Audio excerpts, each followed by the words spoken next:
You're watching Satluj TV News. I'm Angus Scott in London. A new study has warned that India, along with Bangladesh, Nepal and Pakistan, are the top 4 most polluted countries in the world, based on annualized population-weighted averages of fine particulate matter, which are detected by satellites and defined as particles with a diameter of 2.5 microns or less. India's capital, Delhi, meanwhile, is the most polluted megacity in the world, with annual average particulate pollution of 126.5 micrograms per cubic metre.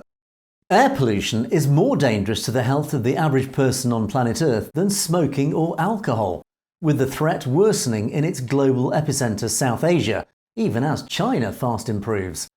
Yet, the level of funding set aside to confront the challenge is a fraction of the amount earmarked for fighting infectious diseases, according to the research from the Energy Policy Institute at the University of Chicago.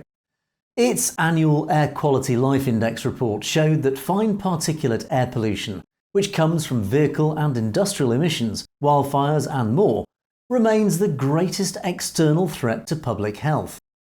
If the world were to permanently reduce these pollutants to meet the World Health Organization's guideline limit, the average person would add 2.3 years onto his or her life expectancy, according to the data.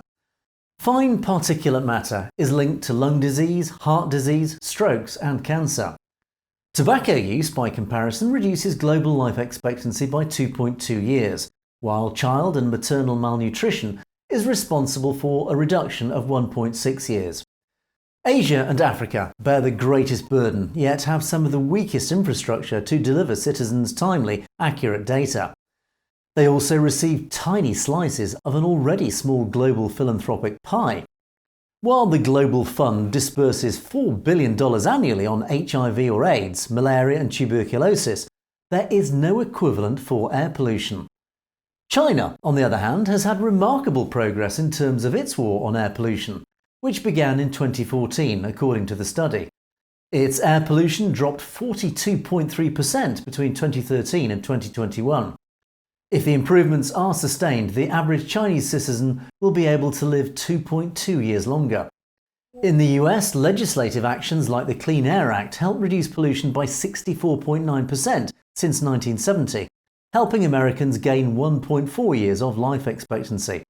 But the growing threat of wildfires linked to hotter temperatures and drier conditions due to climate change are causing pollution spikes from the western United States to Latin America and Southeast Asia. You've been watching Satluj TV News. You can find more stories in detail on our channel at SatNet News, so it's worth clicking on that subscribe button to make sure you get to see stories as they're broadcast. And don't forget, if you have any comments or opinions on any of our news stories, you can comment below, or why not drop us a direct message at message@satlujtv.com. We'd love to hear from you. In the meantime, thanks for watching. For Satluj TV News, I'm Angus Scott in London.